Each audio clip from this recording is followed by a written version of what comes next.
साथियों का आज इस जिला कांग्रेस कमेटी के द्वारा आयोजित प्रेस वार्ता में स्वागत है। आज प्रमुख वक्ता के रूप में हमारे मध्य प्रदेश विधानसभा में नेता प्रतिपक्ष सम्मानित उमर सिंघार जी हैं और हमारे साथ हैं विधायक सम्मानित हेमंत कटारे जी और हमारे रीवा से विधायक सम्मानित अभय मिश्रा जी यहाँ इस प्रेस वार्ता में उपलब्ध हैं।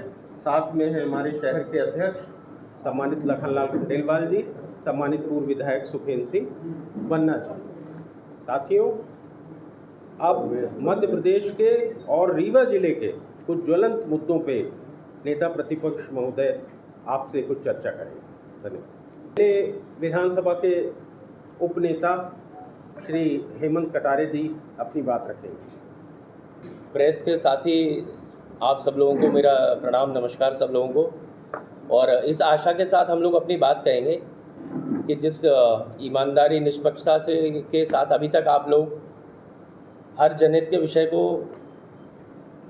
उजागर करते रहे हैं, उसी क्रम को जारी रखेंगे। आपने कोविड काल में भी, मैं समझता हूँ, जो जाबाजी आप लोगों ने दिखाई थी ज़मीन पे उतर के अपने जीवन को दांव पे लगा करके, मैं समझता हूँ, आशा करता हूँ, क्योंकि विपक्ष का काम है सरकार को आईना दिखाने का, जो कि हम लोग करेंगे, और उसके बाद उस संदेश को व्यापक रूप से जनता तक पहुंचाने का कार्य आप लोगों का है। तो मैं इसलिए आप सब लोगों से इसी बात से आशा, मेरे स्वर्गीय पिताजी यहाँ बहुत बार आए हैं रीवा में या विंध्य में, मेरा पहली बार ही आना हो रहा है, तो हो सकता है आप लोगों का सबका किसी ना किसी माध्यम से उनका जुड़ाव भी रहा हो। तो मैं सब अपने परिवार के लोगों को फिर नमस्कार करके, चूँकि वही बात मैं नहीं समझता मैं कहूँ, फिर हमारे आदरणीय नेता प्रतिपक्ष जी कहें तो विस्तृत रूप से नेता प्रतिपक्ष जी बताएंगे।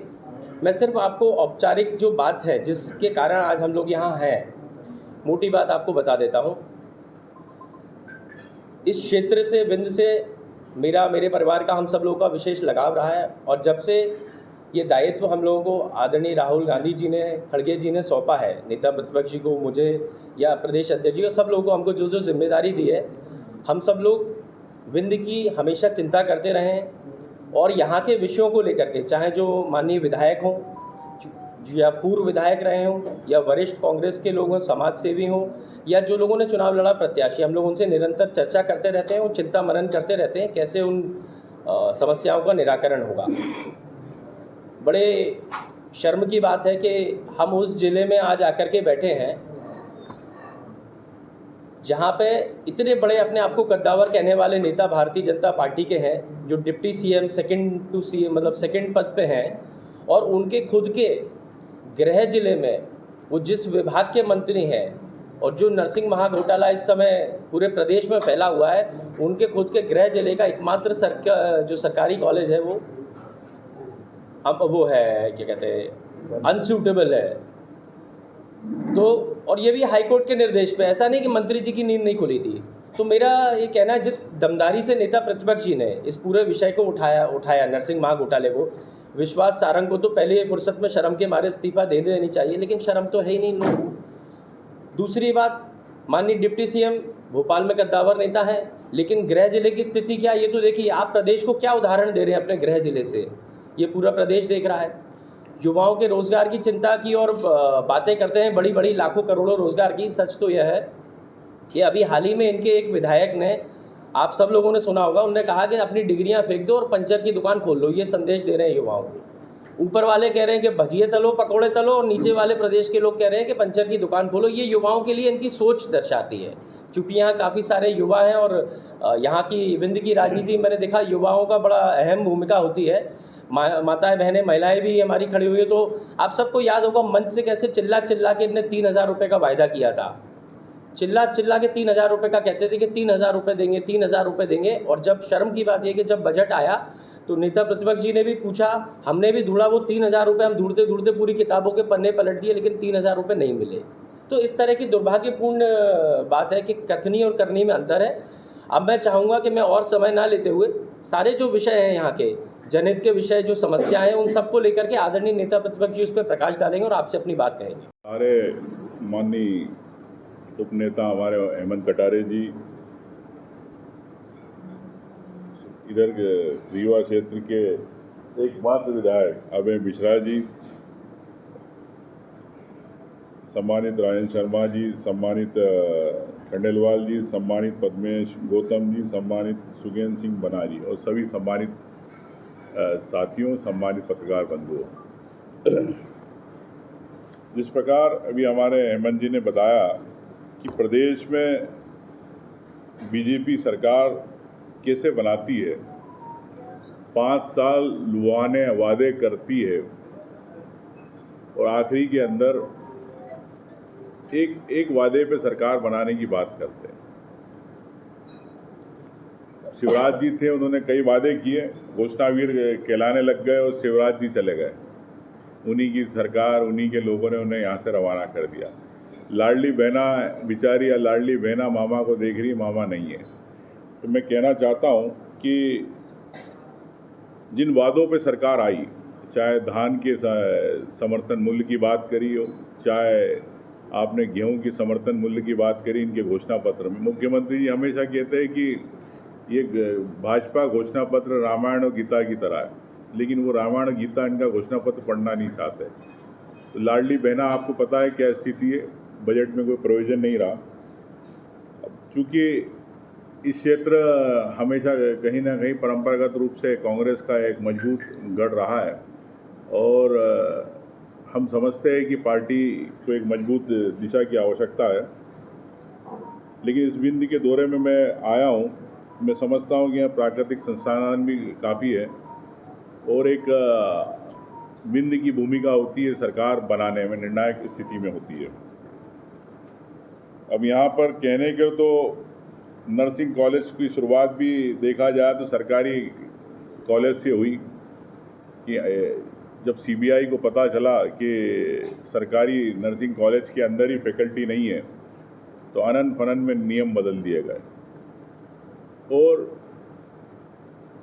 हमारी इसमें लड़ाई ये है कि फर्जी कॉलेज खोलने की परमिशन किसने दी,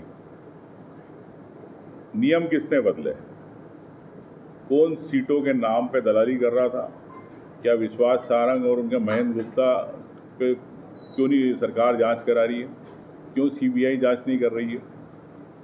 जो असली कल्प्रेट है, जिन्होंने युवाओं के साथ, उनके भविष्य के साथ खेला, कई साल परीक्षाएं नहीं हुई, फर्जी डिग्रियां दी गई।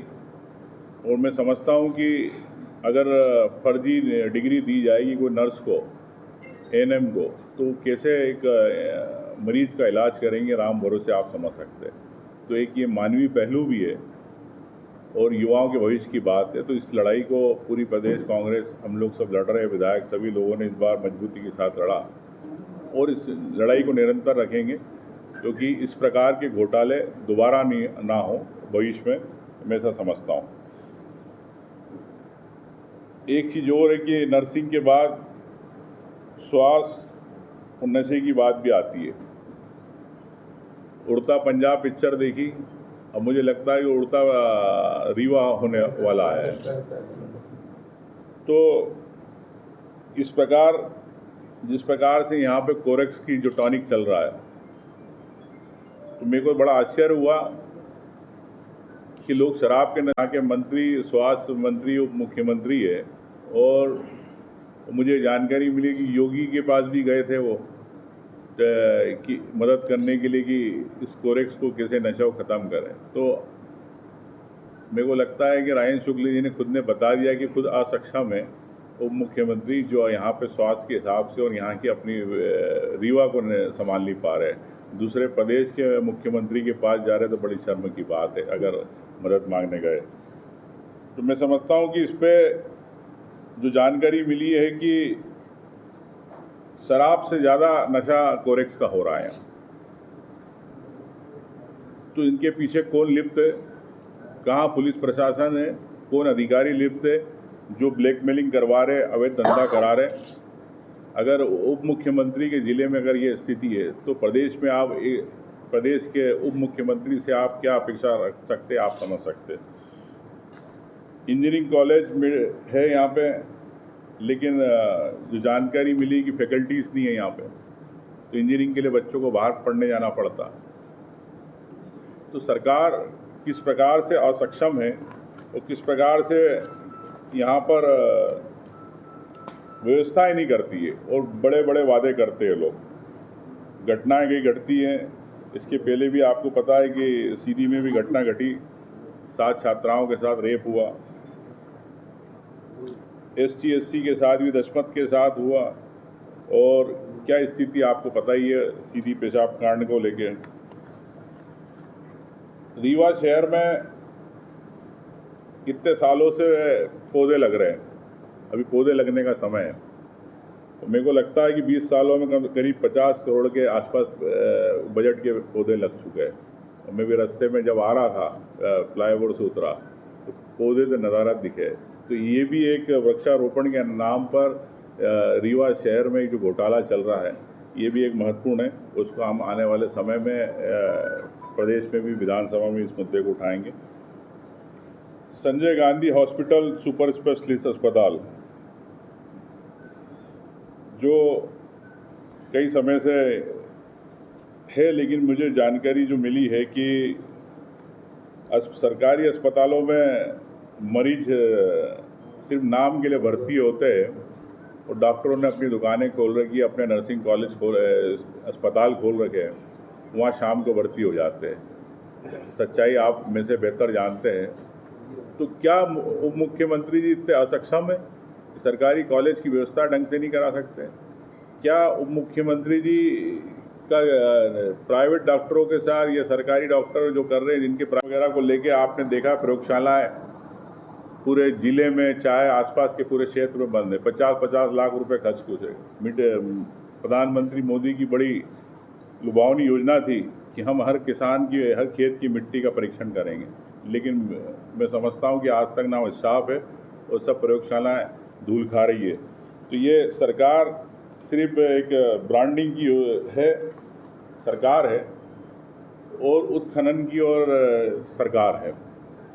माल लूटो, जेब में भरो, जनता से कोई मतलब नहीं। रीवा जिले के अंदर आसपास के जिलों में कई उत्खनन चल रहा है और इसमें कौन लिप्त है, कौन भाजपा के लोग लिप्त है, आप सब जानते हैं। इस पे भी हम लोग आने वाले विधानसभा में इस बात को मजबूती से उठाएंगे। एक और चीज़ की विधानसभा हमने भी उठाया था, लोक संपत्ति परिसंपत्ति के अंदर कई घोटाले हुए, हाउसिंग बोर्ड के अंदर हुए। रीवा में भी नए बस स्टैंड को लेकर 80 करोड़ की ज़मीन 8 करोड़ में दे दी गई। पुनः गणतंत्रीकरण योजना के अंदर बाल भारती स्कूल की 36 करोड़ में ज़मीन दे दी गई, जिसमें कि बाजार मूल्य उसका 200 करोड़ था। ऐसी एक समदरिया बिल्डर है, उन्हें 50,000 स्क्वायर फीट की जगह ऑडिटोरियम के नाम पर जो 14 करोड़ में दे दी गई, उसकी जिसकी 100 करोड़ कीमत है। ऐसे ही बिहार नदी के पास ये 200 करोड़ की ज़मीन है, इसको 65 करोड़ में दे दी गई। तो ये भी एक बड़े मामले हैं। सिविल लाइन के पास 1,28,000 वर्ग फुट की ज़मीन है, 100 करोड़ में समदरिया बिल्डर को दे दी गई, जिसकी बाजार मूल्य 400 करोड़ रुपए है। तो अभी परिसंपत्ति के अंदर ये तो हाउसिंग की मैंने बताई, चारों भूमि जो है और भी इसके अलावा गंगा कछार, मानस भवन, कलेक्ट्रेट के सामने पुराने बस स्टैंड और चिरहुला कुक्कड़ प्रशिक्षण केंद्र, 65 करोड़ की ज़मीन है, लेकिन बाजार मूल्य इसका 800 करोड़ रुपए है। तो ये बंदरबाट जिस प्रकार से चल रही है जिले के अंदर और क्षेत्र में, तो निश्चित तौर से मैं समझता हूँ कि ये एक बड़ा सोच का विषय है, क्योंकि पूरे प्रदेश के अंदर इस प्रकार के घोटाले चल रहे हैं और सरकार के पास पैसा है नहीं। सरकार के पास मात्र राजस्व प्राप्ति में से पूरे खर्चे 1,27,000 करोड़ में से मात्र 5,000 करोड़ रुपए थे, लेकिन बताते हैं कि हमारा 4.25 लाख करोड़ का बजट था। बजट 81,000 करोड़ का आप कर्ज ले रहे हो, जनता को आप कर्ज लेके घी पिलाना चाह रहे हो, लेकिन घी पिला रहे हो, लेकिन घी जनता को नहीं पिला रही। जो अधिकारी है, जो मंत्री भ्रष्टाचारी, इन लोगों को घी पिला रहे हैं। जनता के ये विकास की बात नहीं करना चाहते। अब आप बजट देखेंगे तो सिर्फ 5,000 करोड़ के अंदर पूरे प्रदेश का विकास कैसे होगा? तो झूठी बातें करके, ब्रांडिंग करके सरकार चलाते हैं। तो जो मैंने आपको अवैध उत्खनन के बताए, चाहे यहाँ नशे के संबंध में आपको बताया, इनके संबंध में मैं सरकार से चाहूँगा, मुख्यमंत्री से कहूँगा कि इस पर तत्काल इस पर कार्रवाई हो और इन जितने भी घोटाले ज़मीन के इस पर जांच होना चाहिए, अवैध खनन रुकना चाहिए। अपराध जो जिस प्रकार से रीवा जिले में मैं समझता हूँ कि पूरे प्रदेश में 33,621 अपराध हुए, उसमें अकेले रीवा में 24,883 अपराध हुए। तो इस प्रकार के अगर अपराध हो रहे हैं तो क्या अलग हो गया, तो ये अब ये डेटा इनके साइट से डेटा है, तो अगर इस प्रकार अगर ये हो रहा है तो रीवा किस ओर जा रहा है, रीवा के युवाओं का क्या भविष्य है, ये आप समझ सकते हैं। तो ये हमारी सबकी एक नैतिक जवाबदारी विपक्ष के नाते कि हम सरकार को जगाएं और सरकार को सचेत करें कि यहाँ की रीवा और रीवा के आसपास के क्षेत्र को किस प्रकार से शांति व्यवस्था और आपराधिक गतिविधियों को रोकें। धन्यवाद। सॉरी, आपने कहा सारे मुद्दों को विधानसभा में आपकी जानकारी के लिए कल विश्वास सारंग को लेके हमने कल थाने भी गए, तो वहाँ विधानसभा नहीं थी, थाना था। उस थाने में जाके उसकी एफआईआर की हमने आवेदन दिया। तो कांग्रेस पार्टी सड़कों पे, मैदान पे जब तक युवाओं को न्याय नहीं मिलेगा, किसी भी मुद्दे को लेके हम सड़क पे भी न्याय के लिए आपको कहा ना देश में एक बार इमरजेंसी लगी, लेकिन इस समय देश में पिछले 10 साल से इमरजेंसी लगी। जैसे आपकी जानकारी के लिए आज संवैधानिक अभी लोकायुक्त को लेके सरकार ने मनमानी तरीके से लोकायुक्त की नियुक्ति करी। क्यों करी लोकायुक्त की नियुक्ति? क्यों? मुख्यमंत्री जी को उसका इंटरेस्ट था। क्या मुख्यमंत्री जांच में फंसे हुए? क्या ऐसे कोई अधिकारी जांच में फंसे हुए कि आपने लोकायुक्त की रातों रात नियुक्ति कर रहे? इसके लिए हम गए, सुप्रीम कोर्ट गए। सुप्रीम कोर्ट में सीजीआई ने खुद ने उसमें माननीय न्यायमूर्ति जी ने विवेक से उसको सुना, उसको एक्सेप्ट किया, उस पर चल रहा है। तो हम जो भी असंवैधानिक है उस पर कांग्रेस पार्टी पूरी तरह लड़ेगी। देखिए, जो घटना घटी है निश्चित तौर से एक राज्य मंत्री के मैं समझता हूँ कि इस टॉपिक को वहीं बोलूँ तो ठीक है, नहीं तो फिर विषय सब मिक्स हो जाएंगे। मैं इसीलिए मौके मुआयने पे जा रहा हूँ। जो मुझे सूचना मिली है कि जो जिस प्रकार से उसको 15 दिन पहले लाइसेंस मिला था, जो एक 4 भाई हैं, राज्य मंत्री के करीबी हैं, अब उन्होंने अपने शौक या होश हवास में थे, नशे में पुलिस बता रही है, लेकिन इस प्रकार की दबंगई अगर कर रहे हैं तो सरकार के किन लोगों का संरक्षण प्राप्त है कि जो खुलेआम अगर लाइसेंस लेके अगर जिस प्रकार से चल रहा है। भी मैंने जानकारी मिली कि कई भारतीय जनता पार्टी के कार्यकर्ताओं को लाइसेंस के होड़ लगी हुई है, तो क्यों आप इस प्रकार से हथियार बांटना चाह रहे हैं? तो क्या इस प्रकार से क्या छोटे गरीब परिवारों पे क्या आप गोलियां चलाने के दी जा रही है? आप सिंगरौली जा रहे हैं। कल महिला कांग्रेस की शर्मा जो 2 बार की जिला पंचायत अध्यक्ष है सिंगरौली, तमाम तरीके क्या जी, उन्होंने ये भी कहा है कि दुकान में और वो अपनी बात कह रही है कि बीच की बेटी का अपमान उन्होंने किया और बकायदा सोशल मीडिया में सारे वीडियोस मौजूद। देखिए, अब पार्टी का अंदरूनी मामला है और ठीक है, इस बात को आपस में चर्चा करके माननीय अध्यक्ष जी और महिला कांग्रेस को देख रही है। बहुत फर्जी पद नियुक्त की बात है, जैसे बहुत फर्जी पद दिए गए, वैसे ओरिजिनल जितने पद हैं इनको देखिए, आप पार्टी की बात कर रहे हैं ना, तो पार्टी में वापस रिस्ट्रक्चरिंग की जा रही है और आप आने वाली प्रदेश कांग्रेस में कम पद होंगे, जो 3,000 4,000 पद के वो नहीं रहेंगे और महत्वपूर्ण लोगों को सम्मान दिया जाएगा, जवाबदारी दी जाएगी और जो काम करेगा उसके आगे बढ़ाया जाएगा। राहुल जी का सीधा एजेंडा, उस एजेंडा को कांग्रेस पार्टी प्रदेश कांग्रेस में लागू करेगी। विषय जाएगा तो बहुत लंबा चला जाएगा। मैं तो आपको, अगर आपने निकाली है बात तो मैं आपको बता दूं कि अभी धर्म राजस्व विभाग उज्जैन ट्रांसफ़र किया गया। तो क्यों किया गया, इसके पीछे क्या है? क्या मुख्यमंत्री वहाँ के इसलिए ट्रांसफ़र किया गया कि और कोई कारण? उसके पीछे का कारण यह है कि आरएसएस वहाँ से पूरी गतिविधियाँ संचालित करता है, धार्मिक गतिविधियाँ, और सभी मंदिरों को ऑपरेट करते हैं। जो आरएसएस के पास कलेक्शन आता है वो कहीं ना कहीं मंदिरों के आसपास से जुड़ी संस्थाओं से क्यों है? ये सब गतिविधियां वहाँ से चल रही है और इस मंशा से मुख्यमंत्री जी ने वहाँ पे उसको ट्रांसफ़र किया। तो ये अब आप जानते हैं कि अयोध्या में क्या हुआ अभी। तो अब धर्म की राजनीति देश में नहीं चलेगी। देश के अंदर सभी को मौलिक अधिकार की, स्वतंत्रता की अभिव्यक्ति, चाहे आप पत्रकार है तो आपको भी अधिकार है अपनी बात कहने का। जिस प्रकार से सब पे बंदिशें लगाई जा रही थी, तो मैं निश्चित तौर से समझता हूँ कि इस बार देश की जनता ने एक जो भारतीय जनता पार्टी को अल्पमत में रखा, तो ये देश की जनता को धन्यवाद देना चाहता हूँ कि आपने संविधान की रक्षा करी। हाल ही में मध्य प्रदेश में विधानसभा लोकसभा दोनों का